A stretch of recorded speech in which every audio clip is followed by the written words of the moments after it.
गाय भैंस बकरी का कलर लगाने की तैयारी पूरी। करो भाई तमार करो कि नहीं करो।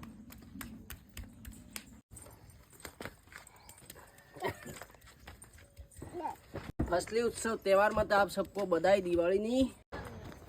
कलर करो ले खाने में को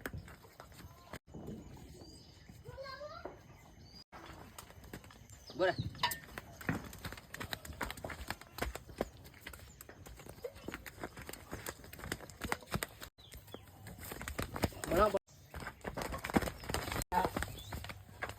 ए पड़ी